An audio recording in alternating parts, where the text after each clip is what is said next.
RY. Section 51 to 75. Section 51 of the Customs Act 1962 Clearance of Export Goods. What Section 51 says, in simple terms? Section 51 empowers the proper officer of customs to allow export goods to be cleared for export after being satisfied that all legal requirements have been complied with. Key conditions before clearance. The proper officer must ensure that export documentation is in order. Shipping bill of export is correctly filed. Section 50. All declarations are true and complete. Duties, if any, are paid. Export duty, where applicable, is paid or secured. Legal compliances are met. No prohibition or restriction is violated. Compliance with allied laws, FTP, FEMA, DGFT notifications, etc. Examination, if required, is completed. Goods may be examined to verify description, quantity, value, and compliance. Outcome under Section 51. If satisfied, the officer makes an order permitting clearance and loading of the goods for export. This permission is commonly known in practice as Let Export Order, LEO. Why Section 51 is important? Final statutory approval for export under customs law. Without LEO under Section 51, goods cannot legally be exported. Crucial for GST refunds, duty drawback, and other export incentives, since export is treated as completed only after LEO. Practical example. An exporter files a shipping bill for export of garments. Documents verified. Export duty, nil. Examination completed. The proper officer issues LEO under Section 51, allowing the goods to be loaded on the vessel. Section 52 of the Customs Act 1962, goods not to be loaded unless duly passed by proper officer. Statutory essence. Section 52 mandates that export goods cannot be loaded onto any conveyance, ship, aircraft, vehicle, unless the proper officer has permitted such loading after due compliance. What Section 52 says, in simple terms? No loading without permission. Export goods shall not be loaded on a vessel, aircraft, or vehicle without the written order-based permission of the proper officer of customs. Permission is after due compliance. Such permission is granted only after filing of shipping bill under Section 50. Assessment and verification. Examination, if required. Completion of export formalities. Applies to all export modes. Covers sea, air, and land exports, any conveyance leaving India. Purpose of Section 52. Prevent unauthorized export. Ensure correct declaration duty compliance. Enable customs control over export goods. Safeguard revenue export regulations. Practical workflow, how it works at port airport. Exporter files shipping bill. Customs assesses the shipping bill. Goods are examined, if selected. Proper officer issues Let Export Order, LEO. Only after LEO, goods are allowed to be loaded Section 50 to compliance. LEO permission under Section 52. Non-compliance consequences. If goods are loaded without permission, goods may be detained, confiscated. Penalty proceedings may be initiated. Export may be treated as illegal or improper. Linked provisions for conceptual clarity. Section 50 Entry of goods for export, shipping bill. Section 51 Grant of Let Export Order, LEO. Section 113 Confiscation of improperly exported goods. Section 53 of the Customs Act 1962. Clearance of export goods for home consumption, coastal goods. What does Section 53 say? Section 53 empowers the proper officer of customs to clear export goods, which are coastal goods, for home consumption, after examination and on payment of applicable charges, if any. In simple terms, it deals with goods intended for export that are instead allowed to be cleared for use within India, particularly in the context of coastal trade. Key points explained. Export goods. These are goods that were meant to be exported out of India. Coastal goods. Goods transported between ports within India, coastal trade, not meant for international export. Power of proper officer. The customs officer has the authority to examine such goods and permit their clearance for home consumption, i.e., use within India. Charges but are conditions. Clearance is subject to payment of any prescribed charges and compliance with customs procedures and conditions. Practical example. A trader files export documents to ship goods abroad. Before actual export, the goods are diverted for coastal movement or domestic use. Under Section 53, customs may allow these goods to be cleared for home consumption after examination. Why is Section 53 important? Avoids unnecessary blockage of goods at ports. Facilitates smooth domestic trade when export plans change. Gives legal backing to customs officers to regularize such clearances. Section 54 of the Customs Act 1962, goods cleared for home consumption, etc., not to be relanded. Text gist of Section 51. Section 54 provides that goods which have already been cleared for home consumption or for warehousing cannot be brought back, relanded, into India, except with the permission of the proper officer of customs and subject to prescribed conditions. In simple terms, once imported goods have legally crossed the customs barrier and are treated as cleared, they cannot casually re-enter India. Purpose of Section J1. The section is intended to prevent misuse of customs clearance, avoid duty evasion or manipulation, ensure customs control over goods movement, maintain certainty and finality in customs procedures. When does Section J1 apply? It applies in cases where goods were imported into India. Customs duty, if applicable, was assessed paid. Goods were cleared for home consumption or cleared for warehousing. Later, those goods are attempted to be re-imported, re-landed. Key rule: relanding is prohibited as a matter of right. Prior permission of the proper officer is mandatory. Without such permission, re-landed goods may be treated as unauthorized imports, liable to confiscation, subject to penalty. Examples for better understanding. Example 1: return goods. Machinery imported, cleared for home consumption, and later exported for repair. If the machinery is returned to India, Section 54 applies permission required. Example 2: rejected export goods. Imported goods cleared and sold locally, then exported, but rejected abroad and sent back, relanding allowed only with customs permission. Practical compliance points, exam practice. Always check whether goods were earlier cleared. Verify re-import permissions bata notifications. Section 54 often works along with re-import rules, exemption notifications, bond bata undertaking conditions. Section 55 of the Customs Act 1962, clearance of imported goods for home consumption. Text of the section, essence. Section 55 provides that imported goods can be cleared for home consumption only after the importer pays the applicable customs duty, interest, fine, and penalties, and the proper officer passes an order permitting such clearance. Plain language explanation. Once goods are imported into India and you want to use, sell, or consume them within India, i.e., not re-export or keep in a bonded warehouse, you must seek clearance for home consumption under Section 55.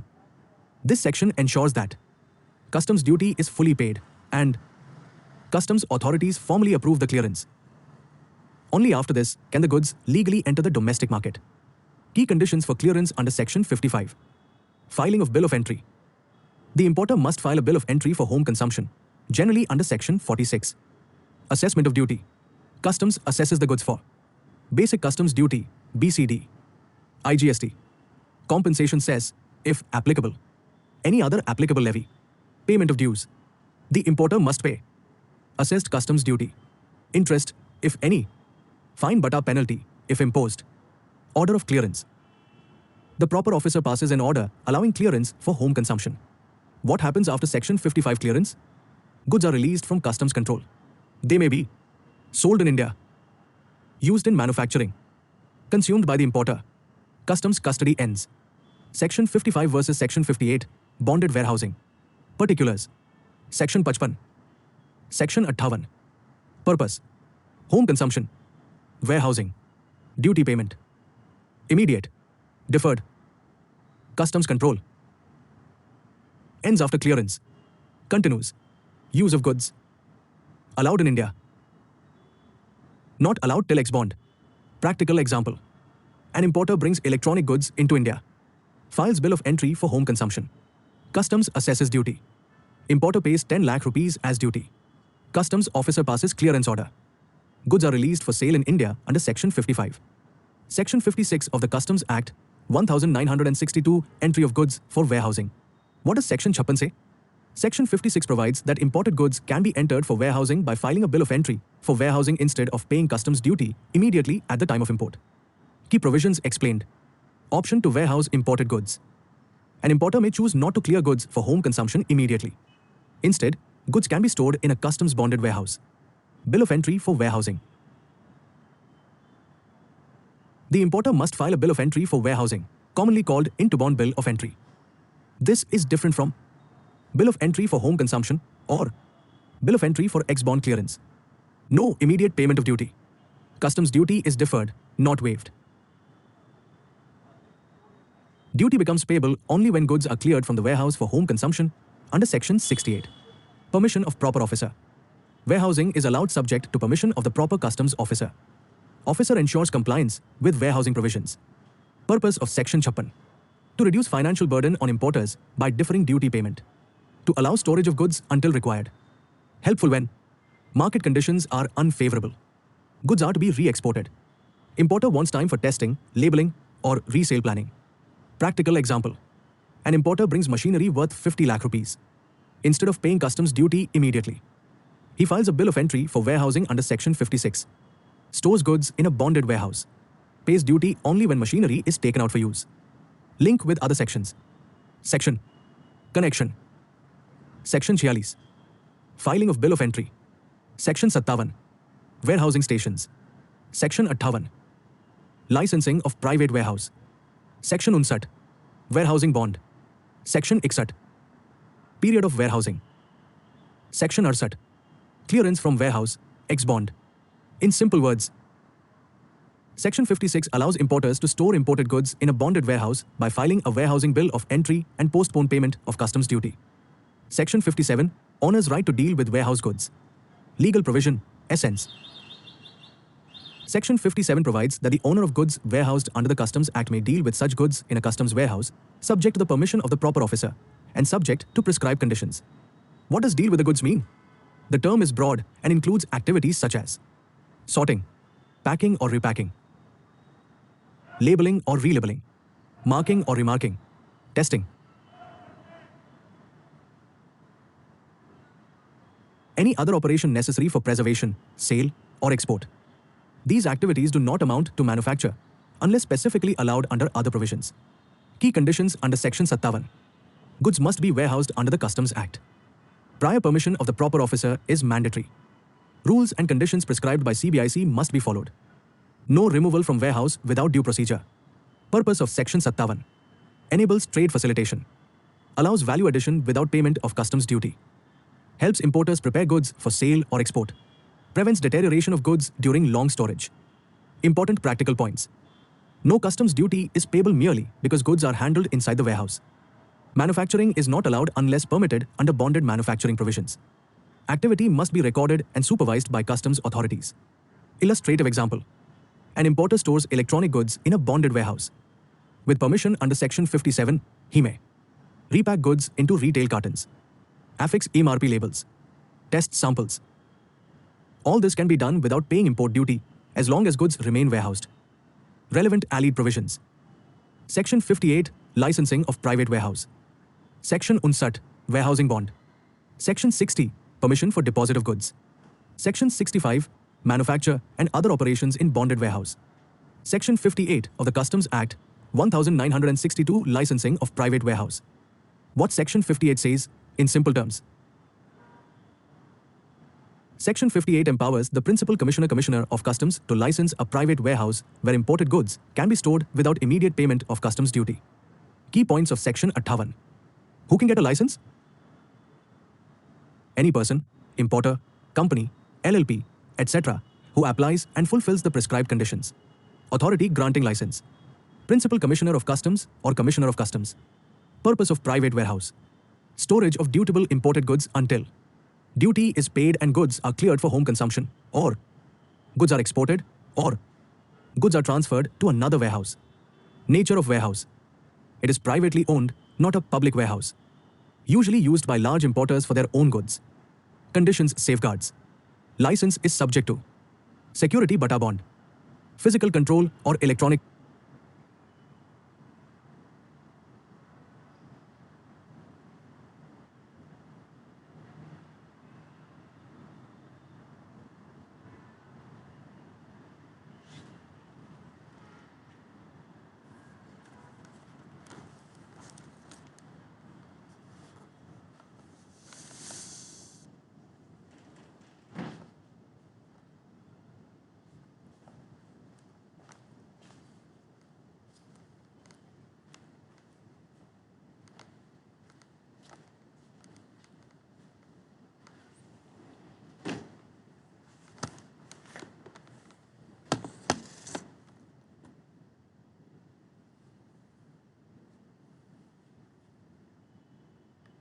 Physical control or electronic control. Record keeping. Compliance with customs rules and notifications. Validity cancellation. License can be suspended or cancelled if conditions are violated. Why Section 58 is important? Practical relevance. Cash flow benefit. Import duty is deferred. Supply chain efficiency. Goods can be stored closer to factories or ports. Business flexibility. Decide later whether to sell domestically or export. Example. An importer of electronic components brings goods into India but wants to sell them over the next 6 months. He applies under Section 58 and stores goods in a licensed private bonded warehouse. Customs duty is paid only when goods are cleared, not at the time of import. Section 59 of the Customs Act, 1962 Warehousing Bond. What is Section 59 about? Section 59 deals with the execution of a bond when imported goods are cleared for warehousing instead of being cleared immediately for home consumption. This bond is a legal undertaking by the importer to comply with warehousing conditions and pay customs duties when due. Key provisions, simply explained. Bond is mandatory for warehousing. Before goods are allowed to be warehoused, the importer must execute a bond in the prescribed form. The bond amount generally equals the assessable duty on the goods, or as prescribed. Purpose of the bond. The bond binds the importer to pay customs duty, interest, penalties, and charges payable on the goods. Observe all warehousing provisions of the Customs Act and rules. Remove goods within the permitted warehousing period or comply with extensions granted. Surety bata security. The bond may be supported by surety or security, bank guarantee, etc. as prescribed. For certain trusted importers or under notified schemes, security requirements may be reduced or waived. When duty becomes payable. Duty is not paid at the time of warehousing. Duty becomes payable when goods are cleared for home consumption, or goods are not removed within the warehousing period, or there is breach of bond conditions. Practical example. An importer brings machinery worth 50 lakh rupees and opts for warehousing. Instead of paying duty immediately, the importer executes a bond under Section 59. Machinery is stored in a bonded warehouse. Duty is paid later when the machinery is cleared for use, home consumption. Section 60 of the Customs Act, 1962, permission for deposit of goods in a warehouse. What does Section 60 say? Section 60 empowers the proper officer of customs to permit imported goods to be deposited in a warehouse after the importer files a bill of entry for warehousing and complies with prescribed conditions. Key elements explained. Application by importer. The importer must file a bill of entry for warehousing, commonly called into-bond bill of entry. Permission by proper officer. On being satisfied, the proper officer grants permission to move and deposit the goods in a customs warehouse, public-private special warehouse, as applicable. Compliance with conditions. The importer must comply with conditions under the Act and rules, such as execution of bond, Section 59. Compliance with warehousing regulations. Payment security of applicable charges, if any. Result of permission. Once permitted, the goods can be removed from the customs area and stored in the warehouse without immediate payment of customs duty. Practical effect of Section 60. Defers payment of customs duty until goods are cleared for home consumption or export. Helps importers manage cash flow, storage, and logistics. Acts as the gateway provision for warehousing used along with Sections 57 to 73 of the Act. Simple example. An importer brings machinery into India but wants to delay duty payment. He files an into-bond bill of entry, executes the required bond, and applies under Section 60. The proper officer permits warehousing, and the machinery is deposited in a bonded warehouse. Duty is paid later when the machinery is cleared under Section 68. Section 61 of the Customs Act, 1962. Period for which goods may remain warehoused. Legal provision, Section 61. Section 61 of the Customs Act, 1962 prescribes the maximum period for which imported goods may remain stored in a customs bonded warehouse without being cleared for home consumption or export. Warehousing period. Type of goods. Maximum warehousing period. Capital goods. Up to 5 years. Other goods. Up to 1 year. The period is calculated from the date of warehousing, i.e., the date on which goods are deposited in the warehouse under Section 60. Extension of warehousing period. The Principal Commissioner of Customs may extend the warehousing period on sufficient cause being shown, subject to conditions, including payment of interest. Interest liability. If goods are not cleared within the permitted warehousing period, the importer is liable to pay interest on customs duty payable. Interest is calculated from the expiry of the warehousing period till the date of actual clearance. Interest rate is notified separately under Section 47. Section 61 read with Section 47. Failure to clear warehouse goods. If goods remain in the warehouse beyond the allowed period, goods become liable to demand of duty. Customs authorities may issue demand, initiate confiscation proceedings, recover duty, interest, and penalties. Important amendments but are practical impact. Earlier, multiple slabwise periods existed, 3 years, etc. Law simplifies it into 1 year, 5 years. Frequently used for project imports, machinery, deferred duty planning. Practical example. ABC Ltd warehouse imported machinery on 1 April 2024. Being capital goods, it can remain warehoused till 31st March 2029. If cleared on 1st June 2029, interest is payable from 1st April 2029 to 1st June 2029. Related sections for better understanding.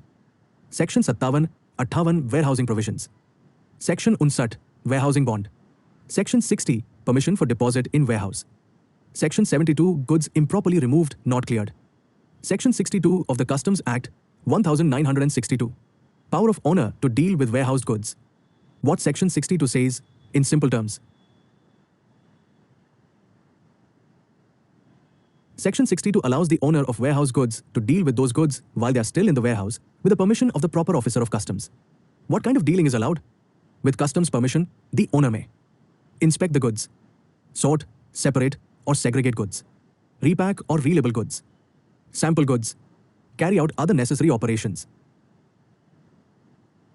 These activities are allowed only if they do not amount to manufacture, unless specifically permitted under other provisions like Section 65. Purpose of Section 62. The section is meant to facilitate trade convenience, allow importers to maintain quality, classification, or market readiness, enable value-preserving activities without clearing goods for home consumption. Important conditions. Prior permission of the proper officer is mandatory. Activities must be within the warehouse premises.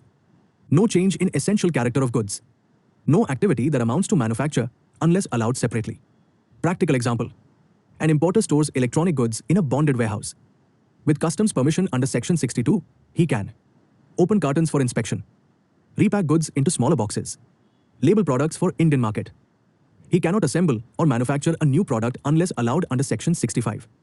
Section 63 of the Customs Act 1962, Rent and Warehousing Charges. Section 63 deals with charges payable for keeping imported goods in a customs warehouse. Legal provision, in simple terms. When imported goods are stored in a customs warehouse, the importer or owner of goods is required to pay rent and warehousing charges for the entire period the goods remain warehoused. These charges are payable at the rates prescribed by the customs authorities. Key points explained. 1. Applicability. Applies to goods deposited in a warehouse under Section 57, Public Warehouse. Section 58, Private Special Warehouse. Covers both dutiable and non-dutiable goods. Though types of charges. Charge type. Meaning. Rent. Amount charged for use of warehouse space. Warehousing charges.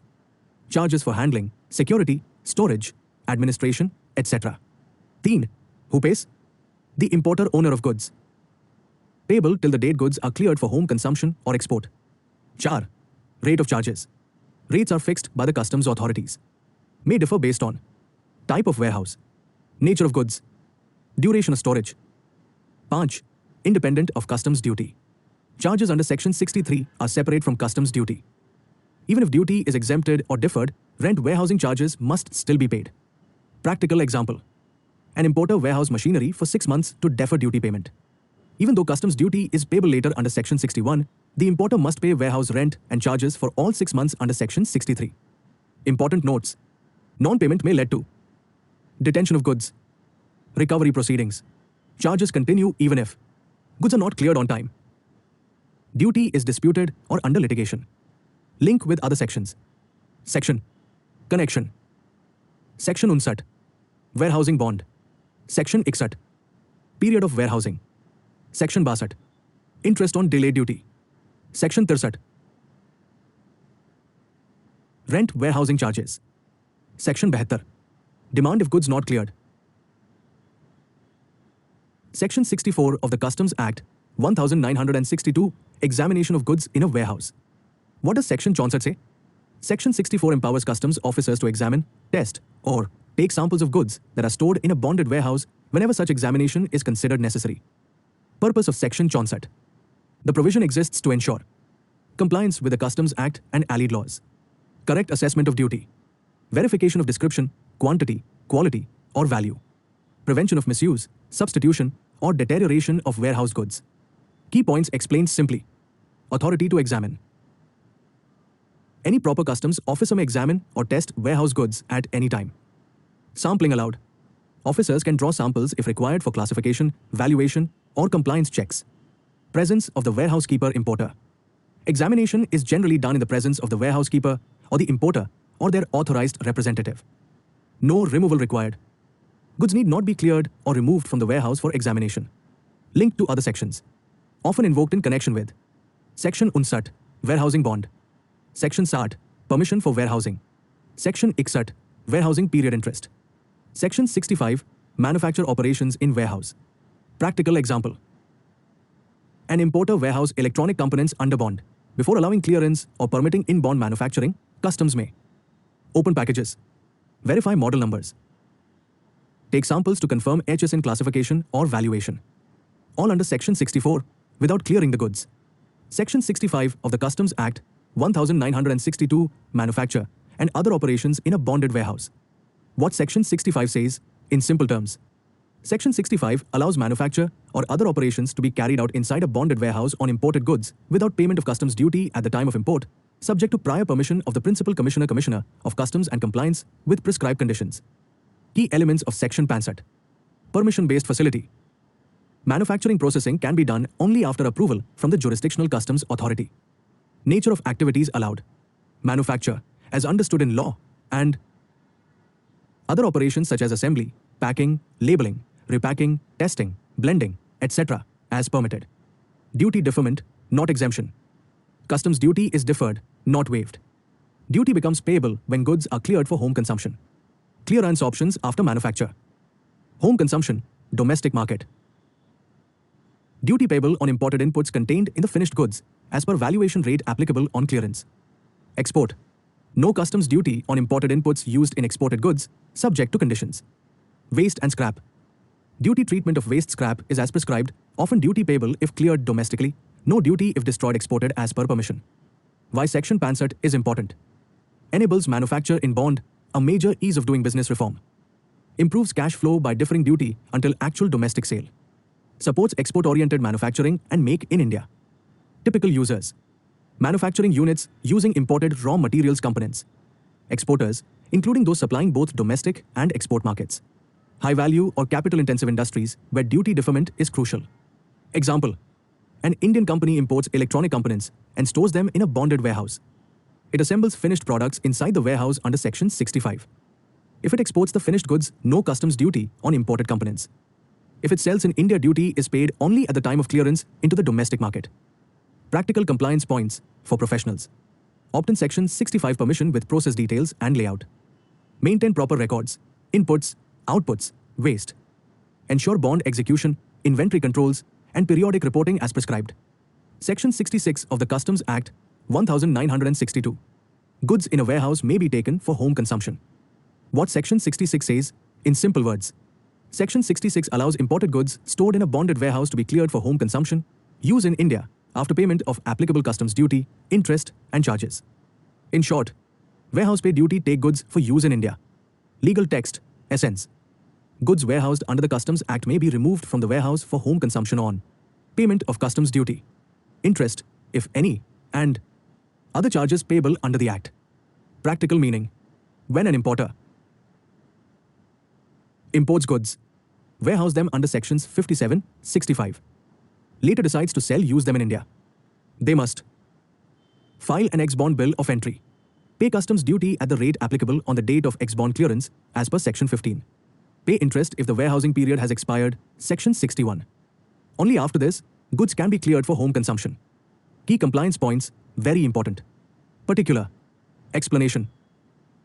Document. Ex-bond bill of entry. Duty rate. Rate applicable on date of removal from warehouse. Interest.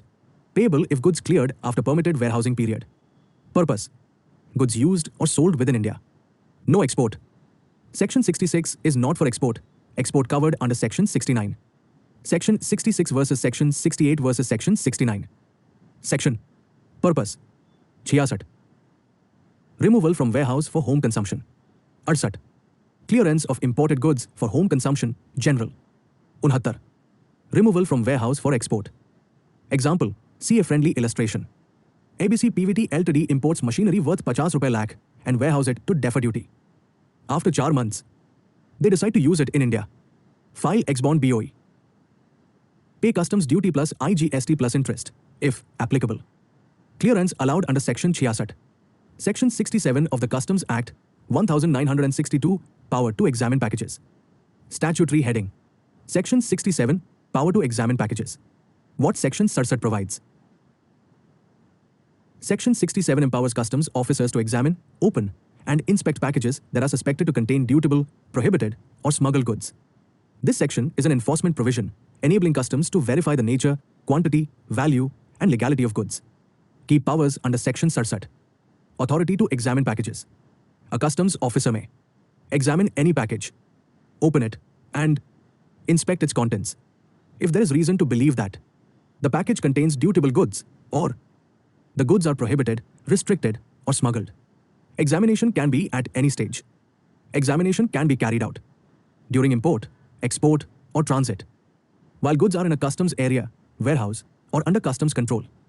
Not limited to declared goods.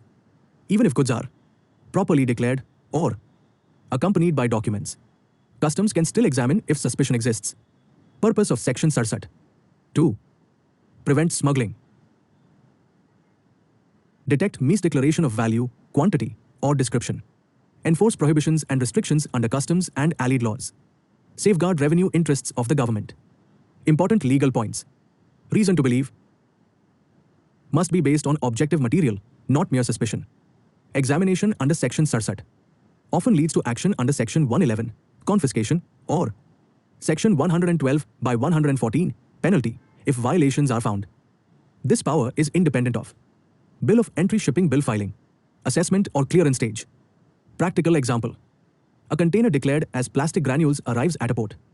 Intelligence suggests it may contain restricted electronic waste. Customs officers can open and examine the packages under Section 67, even if documents appear in order. Section 68 of the Customs Act 1962, clearance of warehouse goods for home consumption. Bare essence of Section 68. Section 68 lays down the conditions that must be fulfilled before warehouse goods can be cleared for home consumption, i.e., for use within India. Statutory requirements under Section 68. Warehouse goods shall not be cleared for home consumption unless the following three conditions are satisfied. 1. Filing of bill of entry for home consumption. The importer must file a bill of entry for home consumption. This is governed by Section 46 of the Act. Until this bill of entry is filed, goods cannot be released from the warehouse. 2. Payment of import duty, interest, penalty, etc.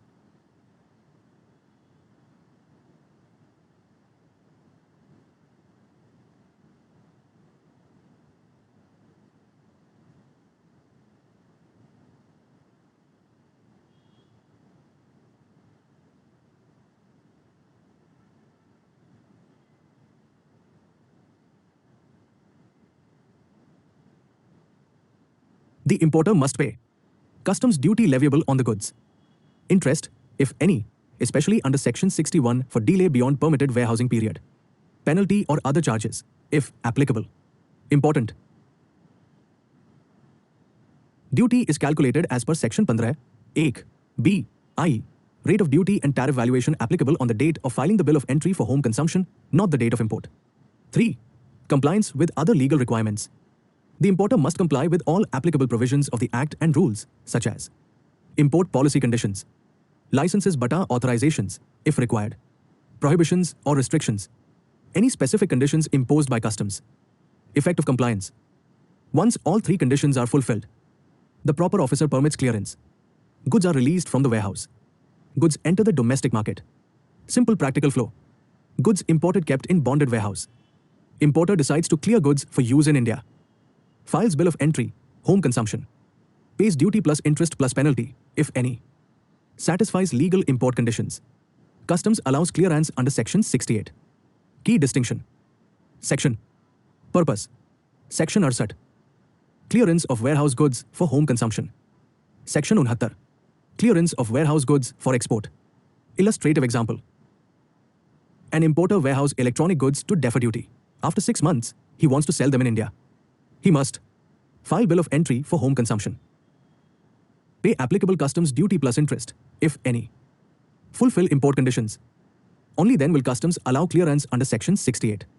Section 69 of the Customs Act 1962, export of warehouse goods.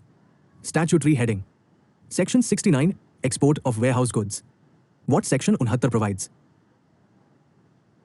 Section 69 allows goods stored in a customs warehouse, bonded warehouse, to be exported directly from the warehouse without payment of import duty, subject to conditions and procedures prescribed by customs. In simple terms, imported goods kept in bonded warehouse exported as such, no import duty payable. Key legal provisions simplified. 1. Eligibility. Goods must be duly warehoused under the Customs Act. Goods may be exported without being cleared for home consumption. Though, permission of proper officer. Export is allowed only after obtaining permission from the proper officer of customs.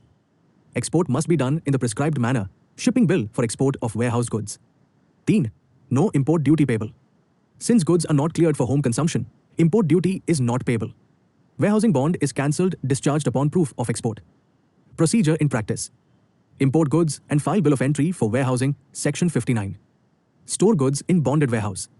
File shipping bill for export of warehouse goods under Section 69. Customs examination sealing, if required. Export goods out of India.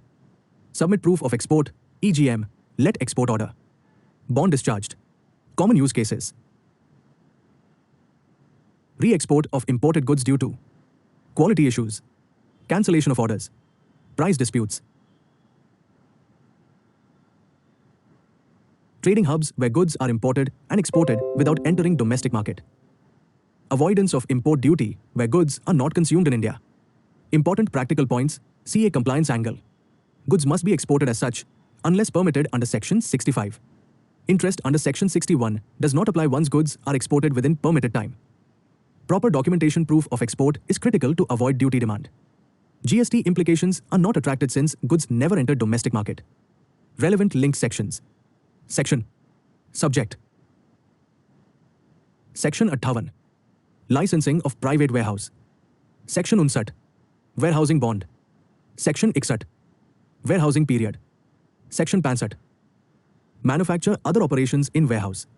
Section 68. Clearance for home consumption. Section 70 of the Customs Act, 1962. Entry inwards of a vessel. What Section 70 says, in simple terms.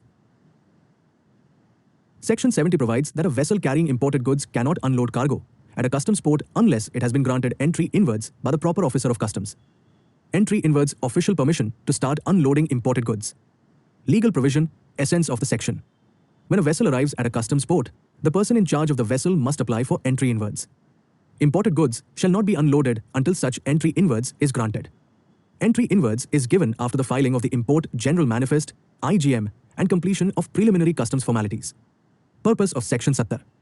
Section 70 ensures Customs has advanced control and supervision over imported goods. No unauthorized unloading of goods. Proper assessment of duty, compliance checks, and security. Alignment of cargo with the declared IGM details. Who grants entry inwards? The proper officer of customs at the port of arrival. Who applies for entry inwards? The person in charge of the vessel, usually the shipping line or its agent. When is entry inwards granted? Entry inwards is granted after arrival of vessel at customs port. Filing of Import General Manifest, IGM, under Section 30. Completion of customs formalities such as port health clearance, immigration clearance, compliance with port regulations. Why entry inwards is important for importers. Bill of entry can be filed only after entry inwards. Date of entry inwards is crucial because it determines the rate of customs duty under Section 15. It impacts valuation and exchange rate applicability. Practical example. A cargo ship arrives at Nhava Sheva port on 10th June. Customs grants entry inwards on 11th June after IGM filing. Imported goods cannot be unloaded before 11th June and customs duty rate applicable will be as on 11th June. Consequences of violation. Unloading goods without entry inwards may lead to penal action under the Customs Act, confiscation of goods, penalty on the person in charge of the vessel. Key takeaway, exam practice ready. Section 70 prohibits unloading of imported goods until entry inwards is granted by customs. It is a control mechanism ensuring lawful import, duty assessment, and port discipline. Section 71 of the Customs Act, 1962, clearance of warehouse goods for home consumption. What does Section 71 say? Section 71 provides that warehouse goods can be cleared for home consumption only after payment of applicable customs duty, interest, penalties, fine, if any, and compliance with the conditions of Section 68 of the Customs Act. In simple words, Section 71 puts a legal bar. No warehouse goods can be taken out of the warehouse for use in India unless all legal requirements are fulfilled. Plain language explanation. When imported goods are stored in a customs bonded warehouse, they remain under customs control. If the importer later wants to use or sell those goods in India, home consumption, the importer must file an ex-bond bill of entry, pay customs duty, interest if warehousing period exceeded, any penalty or fine, obtain an order of clearance from the proper officer. Only after this can the goods legally leave the warehouse. Key link with Section 68. Section 71 does not operate independently. It directly refers to Section 68, which lays down how clearance is to be done. Section. Role. Section 68. Procedure conditions for clearance. Section 71. Prohibition without compliance. Section 71 acts as an enforcement provision. Section 72 of the Customs Act, 1962. Goods improperly removed from warehouse, etc. What Section 72 deals with? Section 72 empowers customs authorities to recover duty, interest, penalty, and other charges when warehouse goods are not dealt with as per law. In simple terms, if warehouse goods are misused, illegally removed, not cleared in time, or improperly handled, customs can treat the goods as improperly removed and recover full dues. Situations covered under Section 72. Customs can invoke Section 72 when any of the following occurs. 1. Keycap goods removed from warehouse without permission. Goods taken out without an order for clearance under Section 68, home consumption, or Section 69, export, treated as illegal removal. 2. Keycap goods not removed after expiry of warehousing period. Warehousing period under Section 61 expires. Goods are not cleared, exported, or extended. Duty becomes immediately payable. 3. Keycap goods not properly accounted for. Shortage, loss, or missing goods. No satisfactory explanation to customs. Assumed as improper removal. 4. Breach of bond conditions. Violation of conditions of bond executed under Section 59. Examples. Unauthorized use. Failure to comply with storage conditions. 5. Improper handling or disposal. Goods disposed of, altered, or used without permission. Damage due to negligence. Consequences under Section 72. When Section 72 is triggered, the proper officer may demand full customs duty, charge interest as applicable, impose penalty under the Act, recover rent, charges, and other dues, initiate confiscation proceedings where applicable. Duty is calculated as if goods are cleared for home consumption on the date of improper removal or expiry of warehousing period. Important clarifications. No physical removal required. Even shortage or non-accounting is enough. Strict liability. Intention is not always required. Applicable to importer warehouse keeper. Both may be held responsible depending on facts. Section 73 of the Customs Act, 1962. Cancellation and return of warehousing bond. What does Section 73 deal with? Section 73 provides the procedure for cancellation of a warehousing bond and return of security, bond bank guarantee, once warehouse goods are properly cleared or otherwise accounted for. In simple terms, after the importer has fully complied with warehousing obligations, customs must cancel the bond and return the security. When is Section 73 applicable? This section applies when goods were warehoused under Section 59 and the importer has cleared the goods for home consumption, ex-bond, or cleared the goods for export, or goods have been lawfully disposed of, lost, destroyed with permission, etc., and all duties, interest, penalties, and charges, if any, are fully paid. Key provisions of Section 73. A. Cancellation of bond. Once the proper officer is satisfied that all conditions of the warehousing bond are fulfilled and no government dues are outstanding, the warehousing bond shall be cancelled, though return of security. After cancellation of the bond, bank guarantee security deposit furnished by the importer must be returned or released. 3. Satisfaction of proper officer.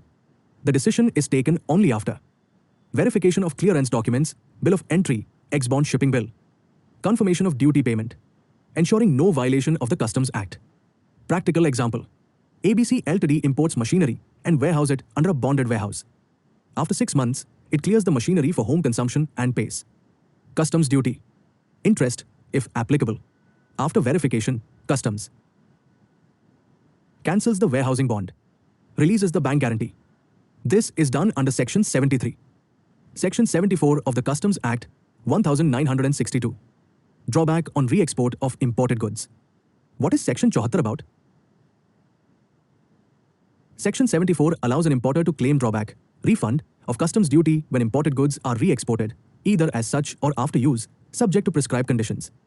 In short, Duty paid at import can be refunded when the same goods are exported back. Key conditions under Section 74.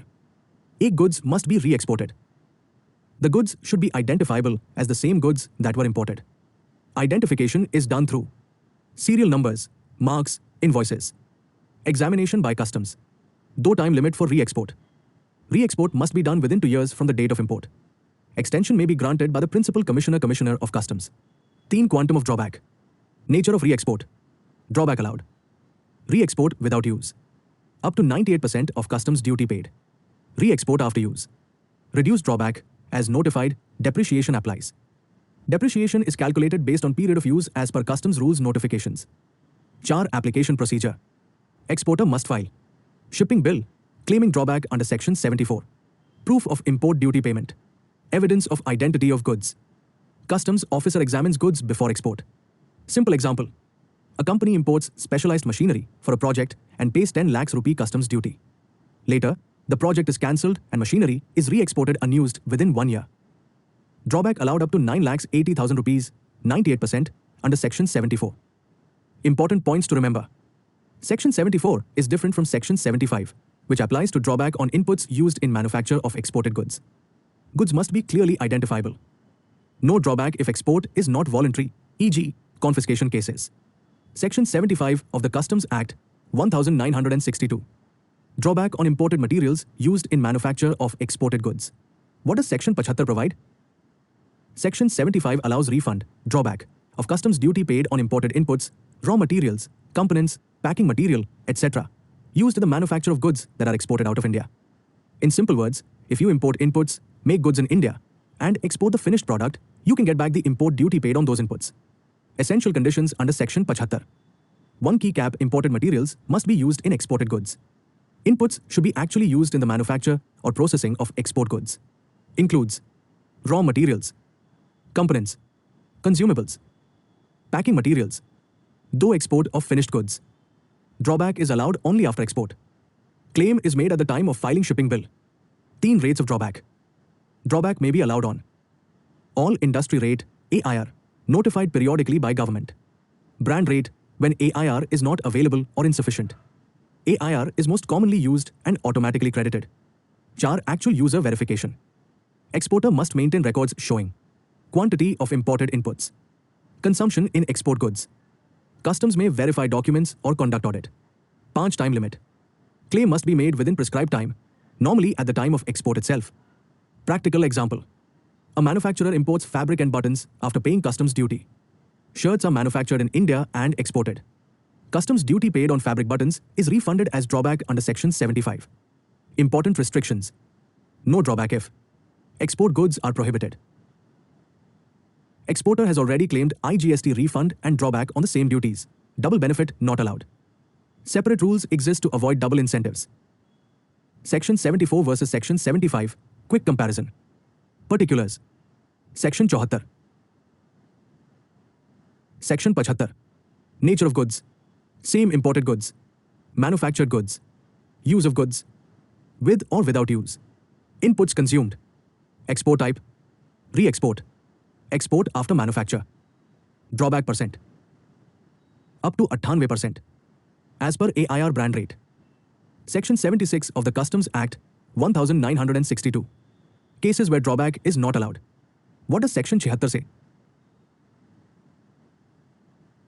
Section 76 specifies situations in which duty drawback shall not be granted, even if other conditions under Section 74 or Section 75 are otherwise satisfied.